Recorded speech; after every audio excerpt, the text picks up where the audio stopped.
Well, good morning. Good morning, everyone. It's a little bit early in the morning here. I had to get up 6 o'clock, but it's good to be with you all. Just trying to get this thing to show. There we go. Okay, so I'm going to be talking about the Mars Arc Ruler Research Station, which is a project of Mars Society Australia we've been working on for 21 years now, coming up, to build an analog station in Australia. And I just like to acknowledge the fantastic work of the late David Wilson, who died a few years ago, who was project lead for 15 years on the study. And most of what I'll be talking about, or a great deal of it, is his work. So we all know there are many analog stations around the world. In fact, there's a lot more analog locations and stations that I've shown here. I've just focused on the ones that have actual field hardware that simulate to some degree the kinds of facilities that we might see on Mars some stage in the future. So why would we want to have one in Australia? Well, first of all, there are regional and global opportunities to be had for the Australian space sector. Up to a couple of years ago, we did not even have a space agency. We do have one now. Having an analog station in Australia would tie Australia in to the burgeoning area of analog research. And as we know, there's a growing demand internationally for analog facilities. MDRS is booked out years in advance. And only a small number of the people who apply to go there can actually go there. And so having a facility would increase the opportunities for people to do work in the field. It will be the only, barring work by our Brazilian friends, example in the Southern Hemisphere that actually simulates a Mars facility, but that may well change. The advantage of working in the Southern Hemisphere, particularly outside the tropic and subtropic zone, is that our field season is opposite to that in the Northern Hemisphere for stations like those at MDRS, in Israel and elsewhere. Your summer is our winter, which is when we like to do work in our deserts. It's an opportunity to build and test a unique design for a Mars station. And it builds on a history of analog research in Australia in a variety of ways. Even without a station, we've done a lot of work in the Arc Ruler region and elsewhere, which provides a platform for further work at Arc Ruler. And of course, it's primary access for Australian researchers. We don't have to spend large amounts of money to travel to the US or Israel or other locations, but we can access something locally. And this is particularly important for students.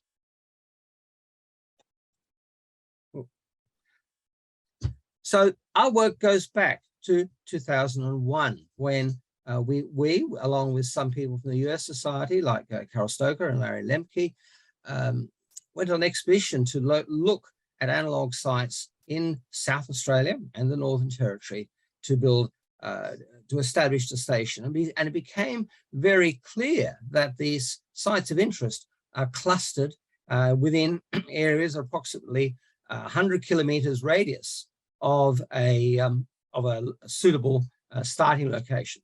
Pardon me. Coincidentally, 14 years later, NASA indicated the 100-kilometer radius is actually the distance that you expect people to explore out from an initial Mars landing site. So we were ahead of the game there. And we picked on Arc Ruler on the right there as our prime site. We ranked all these sites competitively, and it came out well ahead of all the others. Why do we choose Arc Ruler? Well, it's accessible from Adelaide. It's about 8 hours drive, 10 hours drive north of the Adelaide, which provides international connections. The owners of the property are hospitable, an eco-tourist venture called Arc Ruler Proprietary Limited, and their tourist village provides suitable nearby support infrastructure. There's reasonable access over much of the region in the form of bush tracks that we can use. There's medical evacuation through the Royal Flying Doctor Service with multiple airfields available. The landscape's quite Mars-like, especially on the plains to the east. Unfortunately, Australian deserts have a disturbingly large amount of vegetation, but we can't help that. But with sand dunes and large-scale flooding landscapes and some areas of volcanic rocks, it is significantly Mars-like, at least as much as any other location that people have chosen. There's very, very varied geology and terrain with a history going back 1.8 billion years at present. And this diversity has meant that there's a lot of geological work being done in that area, and there's extensive history of teaching, geological teaching by multiple universities. So going back to Douglas Mawson of Antarctic fame. There's a lot of biological and paleontological diversity in the site, in the region. The site can be isolated with the cooperation of the owners, from the public for long periods if you want to do long simulations. And we can link to the external education and outreach programs, geology, as I mentioned, but also astronomy. There's something like 4 small observatories at Arkaroola itself to take advantage of the dark skies, and history of archaeology and medical work that we can do at the station, and engineering, much like an MDRS. So this is the location. It's in the far north of South Australia. See that the star marking the location has dropped off the corner map. You can see the Flinders Ranges there, a complex of folded sedimentary mountains. Arkaroola village, the location of Mars on the edge of the plains, and the big salt lakes, Lake Frome, and north of there, which are only just above sea level. And this is our preferred site itself. This was a couple of years ago, and you can see that the site itself is very flat, access to the mountains, which provide excellent outcrop. And this is exactly the sort of site that we would land a Mars station on a Mars mission. It's exactly the sort of site that Mars robotic missions would go to as well. You land somewhere flat and boring, and then you can access interesting geology and other features nearby. And just a quick Cook's tour of some of the features. On the top right, top left there, you have a complex hematite and silica hydrothermal deposit from Mount G. This is something that goes back, a deposit that goes back to 500 million years ago, but with continuous episodic activity up to the present. There's nice geology, sedimentary features, mud cracks, wave ripples, and so on, the sort of features we see on Mars already, the sort of features that Mars astronauts, either actual or in training, would want to study. And the residual plains and uplifted mountains provides the textural, landscape textural grain of the region. Astrobiological features, there are stromatolite horizons in the area. On the top left there's a boulder with several stromatolites in it. We've already used those, studied those as targets for evaluating human perception while wearing a simulated EVA suit. There's a radioactive hot spring at Paralana, where the water comes out at 78 degrees, highly enriched in radon. This is quite a nice analog and has been studied as an analog for possible Martian environments in the past, where you had water on the surface, but quite a high level of background radiation. There are those veins on the bottom left there, which under the microscope hosts tiny little spherical and cylindrical, like a medicine tablet, structures, which may be fossils of a deep hot biosphere, or they may be pseudofossils. And that's exactly the sort of texture that we are likely to find on Mars. Indeed, we've already found such textures in Mars meteorites that we need to evaluate as to whether or not they're genuinely biogenic. And there are also possible microbial textures in the Mount G deposit mentioned previously on the bottom right there, like stromatolites, possible filamentous structures. And these are, again, quite problematic. And we can evaluate our testing technologies to determine their biogenicity. Back in 2014, we ran a robot expedition there for university students.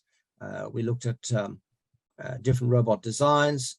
We looked at different We tested student activities, and we looked at interaction between EVA teams and teleoperated systems with drones, and also with small vehicles. EVA studies, we used both suits that we have made and suits that we've made for the Victorian Space Science Education Centre for a range of EVA trials in terms of building, erecting hardware, doing field science, and so on. Right, having selected the site, we then had to select the design. And back in 2001, the concept was we would more or less duplicate the facility at FMARS or at MDRS. But it became rapidly apparent, talking to people like Carol Stoker and Larry Lemke, that they are building a large tuna can out in the middle of nowhere, had a number of problems and opportunities for things to go seriously wrong. And it was when we were looking at some large fuel tanks that are being transported, the idea occurred to us that we could perhaps trailer prefabricated modules out into the desert and this way avoid many of those difficulties. Now, this idea of a horizontal lander solves another number of actual problems. Now, if you land vertically, which is the traditional way, you're going to go through a 90-degree rotation prior to lander. Your landers will be entering some more or less horizontally through the atmosphere. You then got to rotate, as we've seen in the SpaceX videos, to land on our tails. And other than being very bad for the mental state of any astronauts, landing that configuration is much lower stability. Your spacecraft is much narrower relative to its height. You need a heavier, larger landing gear. There are difficulties of egress and entry. Stepping down a ladder from a tall, thin spacecraft, one small step could all too easily become a giant leap and be a bad day for everyone. There are obvious difficulties in unloading and loading, and it's too high to bury if you want to utilize the radiation protection of available radiation.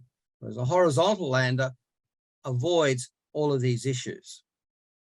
And in fact, although it's not as well known, there is quite a heritage of horizontal landers and configurations for Mars missions over the years. So the Case for Mars study illustrated there, although everything landed on its tail, it was rotated with cranes and so forth to rest horizontally to make your Mars station. The Russian Space Agency, Energia Corporation, came up with a small horizontal lander. Various studies at previous Mars Society conferences in 1996 came up with that. The International Space University in 1991, and 2 iterations of NASA's design reference mission also featured this. So we think the case for using, the engineering case for using such a configuration is very strong. And of course, given the diversity of design for existing Mars analog stations, evaluating the practicality and habitability of a different design has considerable advantages. So what are we looking at here? We're looking at a basic module, which is 18 meters long, 4.7 meters wide. The main body is 12 meters long. There's an offset conical nose, 6 meters long. There are actually 2 modules. One is the hab, the other is sort of the logistics module, which on Mars will contain your ISRU plant, it will contain the ascent vehicle, and support equipment for exploration on the surface. In our case, it has a detachable garage, and the nose section contains the batteries, storage and transport for solar panels, and various other items of equipment. Total internal volume with the garage is almost 400 cubic meters, which is a bit more than MDRS. During transport, the modules are 22 tons.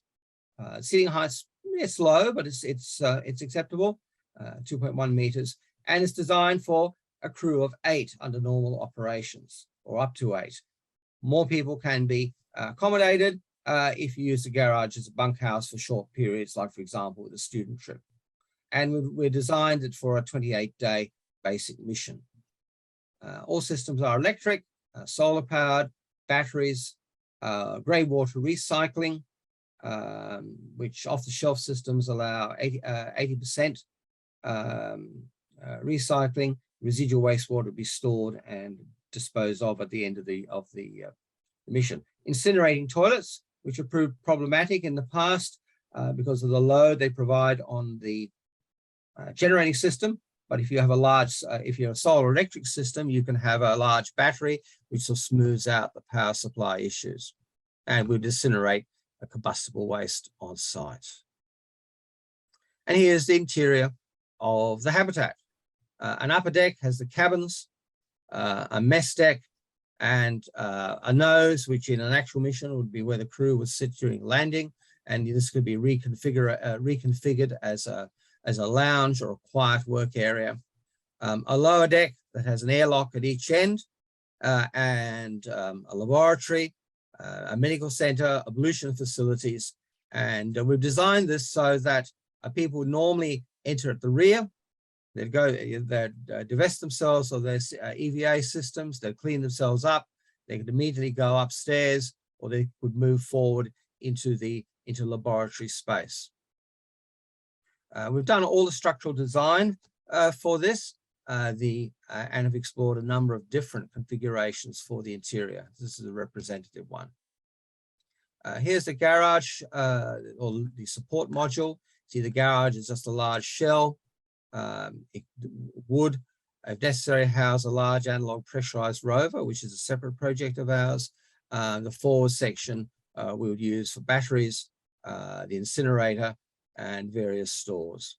Again, the structural design, as you can see, done by David Wilson, is complete. Although we have no plans to do so, this configuration allows us to expand it by having additional modules of similar design, but of more specialized configuration, like a greenhouse, for example. And we would use a collapsible docking adapter to join it up, and also to conduct EVAs. Just to show the feasibility on Mars of this design, we did forward engineer a conceptual Mars mission, and we were able to show that all the numbers and dimensions and volumes do add up to a feasible 4-person Mars mission, doing a Mars direct or Mars semi-direct like mission to the red planet. We have built a partial mock-up back in 2017. David and I, or rather David, with labor assistance from me, assembled a short segment of the upper and lower deck of Mars Oz, as it was called then. And you can see that the cabins, although small, are large enough to sleep in. The headroom will work, and there is sufficient floor space for the lower deck on the right. So some people were concerned that the headroom was rather low and the volume was rather narrow, but when you actually do a mock-up like this, you realize that it actually is quite large. For those of you familiar with aircraft, it's roughly the size of the front half of a 767 airliner, or in fact, a space shuttle without wings. So the coming week is going to be a big day for us. For the first time, we're going to be presenting this work to industry and government leaders in Adelaide. That's me on Thursday.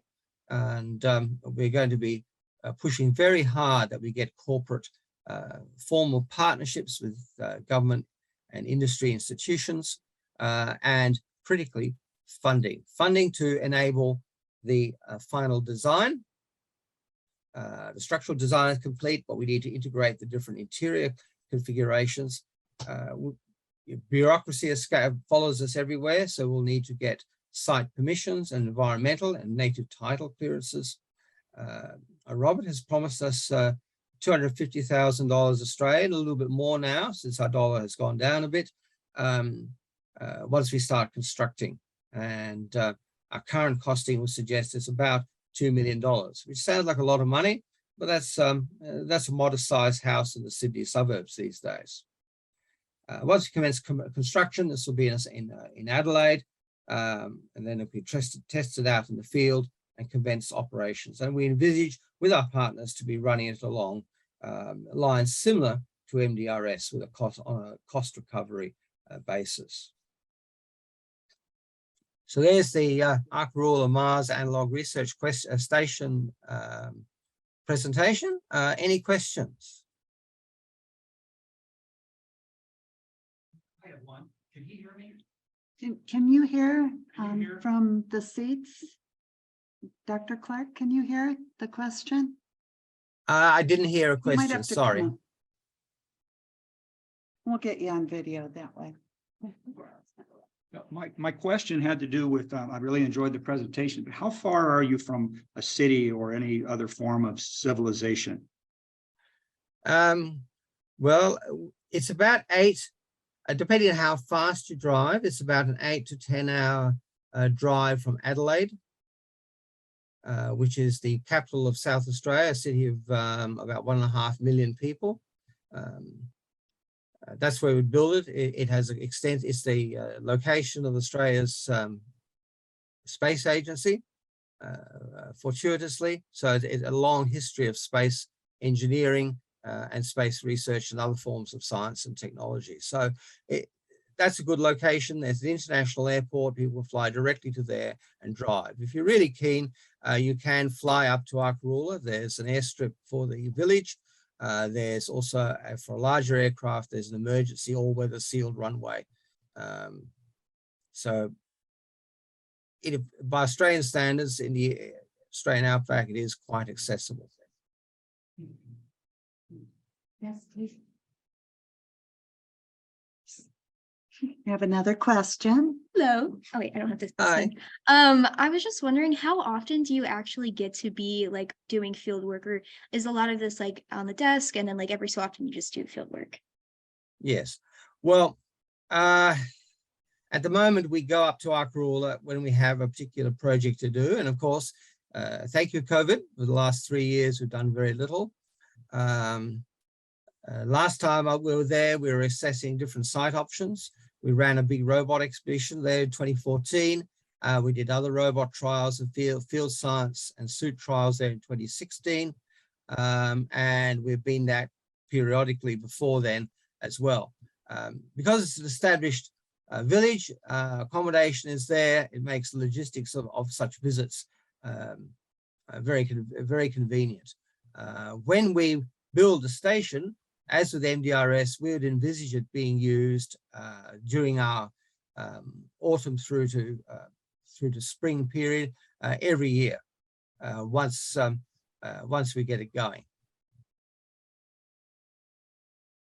Yeah, summer at Arkaroola is very much like summer in Utah, something to be endured. Are there any more questions? Well, thank you very much for your time, Doctor. And everybody got the contact information?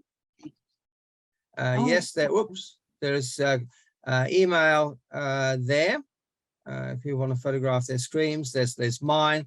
Earl White's, who's the vice president here, his email is up there on the screen as well.